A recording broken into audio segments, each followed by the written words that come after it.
बिस्मिल्लाहिर्रहमानिर्रहीम। The scholar science college lecture की series का आगाज़ किया हुआ है। 7 चैप्टर 7.2 का आगाज़ करने से पहले सलाम मौसम इंसानियत पर। लास्ट लेक्चर में हमने कुछ चीज़ें डिस्कस की थी, पैरेलल वेक्टर और उसके साथ क्वेश्चन सॉल्व किए थे। आज हम एक नया आर्टिकल डिस्कस करेंगे और उसके साथ के जो क्वेश्चन हैं वो डिस्कस करेंगे। सबसे पहले हम डायरेक्शन एंगल के बारे में बात करते हैं। डायरेक्शन एंगल क्या है? कोई भी वेक्टर, एक वेक्टर है, लेट से OP एक वेक्टर है जिसका नाम R वेक्टर रख दिया है। अब ये वेक्टर x एक्सिस के साथ कोई ना कोई एंगल बना रहा है, y एक्सिस के साथ कोई ना कोई एंगल बना रहा है, z एक्सिस के साथ कोई ना कोई एंगल बना रहा है। इसका जो x एक्सिस के साथ एंगल है, इसका जो y एक्सिस के साथ एंगल है, इसका जो z एक्सिस के साथ एंगल है, इस वेक्टर के एक्सिस के साथ जो एंगल है उनको हम कहते हैं डायरेक्शन एंगल। मैंने इनका नाम रख दिया कि इस वेक्टर का जो x एक्सिस के साथ एंगल है वो अल्फा है, इसका y एक्सिस के साथ जो एंगल है इसका नाम बीटा है, इसी वेक्टर का z एक्सिस के साथ जो एंगल है इसका नाम गैमा है। अब ये जो अल्फा बीटा गैमा है, इन पर कंडीशंस हैं। क्या कंडीशंस हैं? Alpha less than r equal to pi, greater than r equal to 0। Similarly beta पर कंडीशन है एंड सिमिलरली गैमा पर कंडीशन है। ये जो तीनों एंगल हैं alpha beta gamma, these 3 angles are called directional angle. इनको हम डायरेक्शन एंगल कहते हैं। Alpha beta are direction angle. अब जो असल हमने जिनके रिलेटेड क्वेश्चन भी करने हैं वो है हमारे पास डायरेक्शन कोसाइन। डायरेक्शन कोसाइन क्या है कि अगर इन्हीं एंगल का कॉज ले लिया जाए, यानी कि अल्फा का कॉज ले लें, बीटा का कॉज ले लें, गैमा का कॉज ले लें, तो इनको डायरेक्शन कोसाइन कहते हैं। फर्स्ट ईयर में हमने पढ़ा था कि कॉज का जो पूरा नाम है वो कोसाइन है, इसलिए डायरेक्शन कोसाइन, यानी कि इन डायरेक्शन एंगल्स के अगर कॉज ले लिए जाए तो इनको हम डायरेक्शन कोसाइन कहते हैं। अब डायरेक्शन कोसाइन कैसे फाइंड करते हैं? इसका सबसे आसान तरीकाकार ये है कि cos alpha, cos beta, cos gamma. Cos alpha x over r, what is r? r is the length of this vector. r जो है वो इस वेक्टर की लेंथ है। What is x? x इस वेक्टर का जो x कंपोनेंट है, यानी कि x एक्सिस के अलोंग इस वेक्टर का कितना पार्ट है उसको हम x कहते हैं। इसी तरीके से इस वेक्टर का y एक्सिस के साथ कितना कंपोनेंट है उसको हम y कहते हैं। कॉस गैमा z एक्सिस के साथ कितनी वैल्यू है उसको हमने z कहा है। ये वेक्टर बुनियादी तौर पर 3 डायमेंशन है। जैसे ये हमारे पास रूम है, ये रूम 3 डायमेंशन है। लेट से ये दीवार x एक्सिस ले लें, वो दीवार y एक्सिस ले लें, वो वाली दीवार z एक्सिस ले लें, तो यहाँ हमारे पास कोई वेक्टर है तो उसका x एक्सिस के कुछ अलोंग डिस्टेंस होगा, कुछ y एक्सिस के अलोंग होगा, कुछ z एक्सिस के अलोंग होगा, तो उनको हम x y z का नाम दे देते हैं। तो इस तरीके से cos alpha, cos beta, cos gamma. हम सबसे पहले क्या किया करेंगे, वेक्टर का ये जो r है ये बुनियादी तौर पर मैग्नीट्यूड है, लेंथ ऑफ वेक्टर है, या नॉर्म ऑफ वेक्टर है, जो लास्ट लेक्चर में भी डिस्कस किया था। अब 7.2 का क्वेश्चन नंबर 3 देखें। उसमें क्वेश्चन नंबर 3 की स्टेटमेंट ये है कि find the magnitude and direction cosine. अब सबसे पहले हमने मैग्नीट्यूड फाइंड करना है। मैग्नीट्यूड हम 7.1 में भी फाइंड कर चुके हैं, 7.2 में भी फाइंड कर चुके हैं। मैग्नीट्यूड फाइंड करने का तरीकाकार क्या होता है कि i के साथ जो कंपोनेंट है इसका स्क्वायर, j के साथ जो कंपोनेंट है इसका स्क्वायर, k के साथ जो कंपोनेंट है इसका स्क्वायर। 2 का स्क्वायर 4, 3 का स्क्वायर 9, 4 का स्क्वायर 16, 16 4 20, 20 प्लस 9 29। ये v मैग्नीट्यूड आ गया, यानी कि वेक्टर का हमारे पास ये वाली चीज मैग्नीट्यूड आ गई। अब लेट से हमने फाइंड करना है डायरेक्शन कोसाइन फाइंड करने हैं। डायरेक्शन कोसाइन फाइंड करने के लिए अगर हम लेट से यूनिट वेक्टर फाइंड करते हैं तो आपको पता है यूनिट वेक्टर कैसे फाइंड करते हैं, वेक्टर ओवर इट्स मैग्नीट्यूड। अब i वाला कंपोनेंट कॉज अल्फा के इक्वल आ जाता है, j वाला कंपोनेंट कॉज बीटा के इक्वल आ जाता है, k वाला कंपोनेंट कॉज गैमा के इक्वल आ जाता है। अब 2 over square 29, cos beta 3 over square 29, cos gamma 4 over square root 29। ये आपके पास डायरेक्शन कोसाइन आ गए वेक्टर v के। अब इस तरीके से कोई भी आपके पास अगर वेक्टर दिया जाए और कहा जाए कि आप फाइंड करें डायरेक्शन कोसाइन, तो यही तरीकाकार होगा। इसी तरह का एक क्वेश्चन है, क्वेश्चन नंबर 3 के साथ 2 पार्ट और हैं, वो आप बिल्कुल ऐसे ही कर लेंगे। और इसी क्वेश्चन के साथ मिलता जुलता 11 क्वेश्चन है। 11 क्वेश्चन का फर्स्ट पार्ट देखें। v की वैल्यू दी हुई है 3i - 2j + 2k। क्या कहता है कि इसका डायरेक्शन कोसाइन फाइंड करें। डायरेक्शन को साइन कैसे फाइंड करते हैं? मैग्नीट्यूड ऑफ v फाइंड कर लिया, 3 का स्क्वायर 9, j के साथ -1 का स्क्वायर +1, k के साथ 2, 2 का स्क्वायर 4, 9 + 1 10, 10 + 4 14। यूनिट वेक्टर फाइंड कर लिया, vector over its magnitude, i के साथ 3 ओवर स्क्वायर रूट 14, j के साथ 1 ओवर स्क्वायर रूट 14, k के साथ 2 ओवर स्क्वायर रूट 14। i वाला कॉस अल्फा आ गया, j के साथ कॉस बीटा आ गया, k के साथ कॉस गैमा। अब इनको हम कंबाइन करके भी लिख सकते हैं, 3 over square root 14 -1 over square root 14, 2 over square root 14। ये आपके पास डायरेक्शन को साइन आ गए गिवन वेक्टर के। तो इस तरीके से हम क्या करते हैं कि डायरेक्शन को साइन फाइंड कर लेते हैं। अब मैं आपको बताता हूं कि क्वेश्चन नंबर 11 का जो पार्ट 2 है वो तो सेम एज इट इज आप खुद करेंगे, पार्ट 3 मैं आपको सॉल्व करवाता हूं जी। तो क्वेश्चन नंबर 11 का थर्ड पार्ट की हम बात कर रहे थे कि ये हम सॉल्व करते हैं। इसमें देखें P भी गिवन है, Q भी गिवन है, और उसने कहा है कि फाइंड द डायरेक्शन को साइन ऑफ PQ। हमने PQ की डायरेक्शन को साइन फाइंड करनी है। तो आपको मालूम है कि PQ हम कैसे फाइंड करते हैं, 7.1 में हमने फाइंड करना सीखा था कि position vector of Q minus position vector of P। तो पहले जो Q की वैल्यू है वो लिख लेते हैं, फिर P का जो पोजीशन वेक्टर है वो ये लिख लेते हैं, I + 3j + k -2i - j -5k, क्योंकि स्टार्ट में माइनस था इसलिए सबके साइन चेंज हो जाएंगे। अब देखिए PQ हमारे पास क्या आ गया, I - 2i - i + 3j - j + 2j आ गया, ये प्लस के, ये -5k -4k आ गया। अब हमने इसके डायरेक्शन को साइन फाइंड करने हैं, तो कैसे करेंगे? हमारे पास लेट कर लिया कि ये वेक्टर v के इक्वल है, बजाय इसके कि हम बार बार PQ लिखते रहें। आप v की बजाय कुछ और भी नाम दे सकते हैं, a कह दें, b कुछ bxyz नाम दे दें, कोई मसला नहीं है।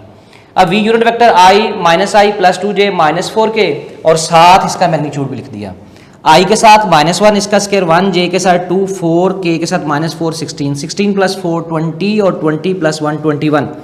अब i वाले कंपोनेंट को अलहदा कर दिया, j वाले कंपोनेंट को अलहदा कर दिया, k वाले कंपोनेंट को अलहदा कर दिया। तो डायरेक्शन को साइन हमारे पास क्या आ जाएंगे? डायरेक्शन को साइन हमारे पास जो i के साथ है cos alpha -1 over 21। Similarly cos beta की वैल्यू क्या आ जाएगी, 2 over square root 21। cos gamma की वैल्यू क्या आ जाएगी, माइनस। अब अक्सर ये बात बाज़ औक़ात MCQs में ये पूछ ली जाती है कि जी हमारे पास जो डायरेक्शन को साइन है वो पॉजिटिव होते हैं या नेगेटिव होते हैं? डायरेक्शन को sign may be positive may be negative, depends upon the कि वो वेक्टर किस क्वाड्रेंट में लाई कर रहा है और वहां पे उसका एंगल क्या बन रहा है। यहाँ पे आप देखें cos अल्फा, ये डायरेक्शन को साइन नेगेटिव आया हुआ है, cos बीटा पॉजिटिव आया हुआ है, cos गैमा नेगेटिव आया हुआ है। तो यहाँ से अगर हम डायरेक्शन एंगल फाइंड करना चाहें तो वो भी फाइंड कर सकते हैं। नेक्स्ट एक्सरसाइज में वो भी आ जाएगा कि यहाँ से अगर डायरेक्शन एंगल फाइंड करना हो तो कैसे करते हैं, वो भी मेथड हम बाद में सीखेंगे। बहरहाल अभी आपने ये सीखा कि cos जो डायरेक्शन को साइन है वो पॉजिटिव भी हो सकते हैं, नेगेटिव भी हो सकते हैं। आगे एक बड़ा अहम रिजल्ट है, प्रॉपर्टी है डायरेक्शन को साइन की जी। तो डायरेक्शन को साइन की हमारे पास एक प्रॉपर्टी है cos square alpha + cos square beta + cos square gamma. यानी कि अगर हमारे पास ये तीनों डायरेक्शन को साइन हैं, आप इनके स्क्वायर लेकर सम करें तो आंसर 1 आता है। मिसाल के तौर पर ये हमारे पास है -1 over square root 21 cos beta, 2 over square root 21 cos gamma, -4 over square root 21। अगर हम इनके स्क्वायर लें, स्क्वायर लेके सम करें तो आंसर 1 आएगा। इसका स्क्वायर देखें क्या आता है, ये क्वेश्चन का हिस्सा नहीं, वैसे आपको समझा रहा हूँ। इसका स्क्वायर लें तो 1 ओवर 21, इसका स्क्वायर लें 2 का स्क्वायर 4 ओवर 21, -4 का स्क्वायर 16 ओवर 21, 21 एलसीएम आ जाएगा 1 + 4 + 16, 16 + 4 20 और 1 21 ओवर 21। देखिए 1 आ गया, तो इसका मतलब है कि डायरेक्शन को साइन आपने जो फाइंड किए हैं ये बिल्कुल सही फाइंड किए हैं। अब देखिए cos square alpha + cos square beta + cos square gamma = 1, इसको आप याद रख लें, इसका हम प्रूफ भी करेंगे। अब देखिए जब आपको कहा जाए 3 एंगल दिए गए हैं डायरेक्शन, ये एंगल दिए हुए हैं, कहता है ये बताएं कि डायरेक्शन एंगल है या नहीं, तो हम क्या करते हैं, हम यही वाली प्रॉपर्टी यूज करते हैं।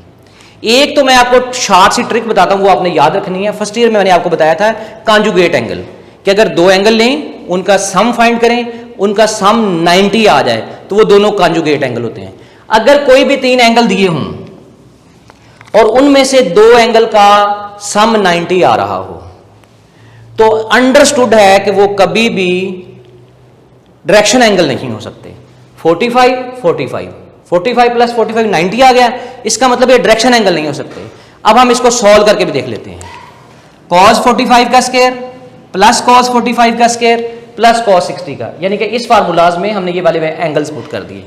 cos 45 की value 1 over square root 2, cos 45 की value 1 over square root 2, cos 60 की वैल्यू 1 ओवर 2, इनका स्क्वायर लिया, ये 1 ओवर 2 1 ओवर 2 1 ओवर 4, एलसीएम ले लिया। 2 को 4 पे डिवाइड किया 2 2 1 जा 2, 2 को 4 पे डिवाइड किया 2 2 1 जा 2, 4 4 से कैंसिल हो गया, 1 आ गया। 2 प्लस 1 5 ओवर 4। अब 5 और 4 नॉट इक्वल टू 1, इसका मतलब है ये जो एंगल गिवन है ये डायरेक्शन एंगल नहीं है। सेकंड क्वेश्चन की बात करते हैं। 30 डिग्री 45 डिग्री 60 डिग्री। अब फिर देखें 60 प्लस 30 90, तो आप आंखें बंद करके कह देंगे कि ये डायरेक्शन एंगल नहीं है। हम इसको सॉल्व करके चेक कर लेते हैं। cos 30 cos 45 cos 60, ये वाली वैल्यूज पुट कर दी। cos 30 की वैल्यू है स्क्वायर रूट 3 ओवर 2, cos 45 की value 1 over square root 2, cos 60 की वैल्यू 1 ओवर 2 का स्क्वायर। अब ये वैल्यू का स्क्वायर ओपन किया 3 over 4 plus 1 over 2 plus 1 over 4, LCM ले लिया 4 एलसीएम, 4 4 से कैंसिल, 3 आ गया, 2 को 4 पे डिवाइड किया 2 2 1 जा 2, 4 4 से कैंसिल 1 आ गया, 3 प्लस 2 प्लस 1, ये 6 ओवर 4 आ गया। अगर इसको आप सिंप्लीफाई भी करें तो ये 3 ओवर 2 आता है, which is not equal to 1। इसका मतलब ये हुआ कि ये भी डायरेक्शन एंगल नहीं है। तो बात ये पक्की याद रख लें कि जब भी दो एंगल का सम 90 आ रहा हो उस वक्त वो डायरेक्शन एंगल नहीं हो सकते। नेक्स्ट देखिएगा 45 60 और 60। अब इनमें कोई भी दो कॉन्जुगेट एंगल नहीं है। इसका मतलब ये हुआ कि ये पॉसिबल है। क्या किया, cos 45 cos 60 cos 60, cos 45 की value 1 over square root 2, square open किया 1 ओवर 2, cos 60 1 ओवर 2 का स्क्वायर 1 ओवर 4, 1 ओवर 2 का स्क्वायर 1 ओवर 4, 4 एलसीएम आ गया, 2 को 4 पे डिवाइड किया 2 2 plus 1 plus 1, 1 plus 1 2 4, 4 over 4 is equal to 1। तो ये हमारे पास 45 60 60 आर डायरेक्शन एंगल, तो ये हमारे पास डायरेक्शन एंगल हो गए। अब देखें हमने डायरेक्शन एंगल फाइंड करना भी सीख लिया, चेक करना सीख लिया कि कैसे हैं। डायरेक्शन को साइन सीखे, डायरेक्शन एंगल चेक करना सीख लिया ये है या नहीं। ये अमूमन क्वेश्चन एमसीक्यूज में आता है, तो एमसीक्यूज में आपने किस तरीके से इसको सॉल्व करना मैंने वो भी बता दिया। ये रिजल्ट है, इससे एक रिजल्ट और भी हम ड्राइव कर सकते हैं। ये वैसे एमसीक्यूज के लिए है, कॉस स्क्वायर अल्फा है, कॉस स्क्वायर बीटा है, कॉस स्क्वायर गैमा है इज इक्वल टू 1। आप कॉस स्क्वायर अल्फा की जगह वैल्यू पुट कर दें 1 minus sine square alpha, cos square beta की जगह वैल्यू पुट कर दें 1 minus sine square beta, cos square gamma की जगह वैल्यू पुट कर दें 1 minus sine square gamma is equal to 1। 1 plus 1 3, उधर जाके माइनस हो जाएगा, minus sine square alpha minus sine square beta minus sine square gamma is equal to 1 minus 3। इनमें से माइनस कॉमन ले लिया, ये आ जाएगा sine square alpha sine square beta sine square gamma is equal to -2। ये माइनस और ये नेगेटिव साइन दोनों आपस में कैंसिल हो जाएंगे, हमारे पास आ जाएगा sine square alpha plus sine square beta plus sine square gamma is equal to 2। तो एमसीक्यूज के लिए ये बात भी आप याद रख लें, sine square alpha sine square beta plus sine square gamma is equal to 2 होता है। ठीक है जी। अब इस एक्सरसाइज का एक क्वेश्चन रह गया, वो भी हम सॉल्व करते हैं। Question number 5। लास्ट लेक्चर में हमने वेक्टर्स को ऐड करने का तरीकाकार भी सीखा था। देखिए लेट से हमारे पास एक वेक्टर ये है ग्राफिकली, एक वेक्टर ये है हेड टू टेल मुताबिक, तो थर्ड वेक्टर ये थे, यानी कि दो वेक्टर है sum is equal to third vector. इसको हेड टू टेल रूल के जरिए हमने ऐड करना सीखा था, या लॉ ऑफ ट्रायंगल भी कह सकते हैं कि अगर दो साइड दो वेक्टर को, थर्ड साइड जो है वो इनका सम होती है। इसी तरीके से उसने क्वेश्चन नंबर 8 में बात की है, कहते हैं कि if you V W represent the sides of a triangle. तीन वेक्टर दिए हुए हैं यू वी डब्ल्यू, ये तीनों के तीनों क्या हैं, ट्राइंगल की साइड को रिप्रेजेंट करते हैं। अगर ये ट्राइंगल की साइड को रिप्रेजेंट करते हैं तो दो वेक्टर्स का जो सम है वो थर्ड वेक्टर की इक्वल होगा। यहाँ से हमें पता चल रहा था 2i minus I is equal to I, और उस साइड पर भी आई है। हमने इन दोनों का sum is equal to this vector कर लिया, 2i minus i i 3j plus 3j 6 4k minus k 3k। अब ये दोनों वेक्टर इक्वल आ गए। इसका मतलब है आई वाला कंपोनेंट आई वाले के इक्वल है, जे वाला कंपोनेंट जे वाले के इक्वल है, के वाला कंपोनेंट के वाले के इक्वल है। अगर आई वाला कंपोनेंट 1 = 1 हमें यहाँ से कोई रिजल्ट नहीं मिलेगा, जे वाला कंपोनेंट जे वाले के इक्वल है, 6 = 6 हमें कोई रिजल्ट नहीं मिलेगा। हमारा असल मकसद है जी को फाइंड करना, तो के के साथ 3 है, यहाँ के के साथ जी है, तो जी = 3, यानी कि z = 3 हमारे पास ये रिक्वायर्ड वैल्यू आ गई। ये हमारी 7.2 कंप्लीट हो गई है। अब नेक्स्ट क्लास में इंशाल्लाह हम 7.3 का आगाज़ करेंगे। 7.3 में बुनियादी तौर पर दो वेक्टर का आपस में रिलेशन है, जिसको हम डॉट प्रोडक्ट कहते हैं, स्केलर प्रोडक्ट कहते हैं या इनर प्रोडक्ट कहते हैं, वो इंशाल्लाह हम डिस्कस करेंगे। तब तक के लिए अल्लाह हाफिज़।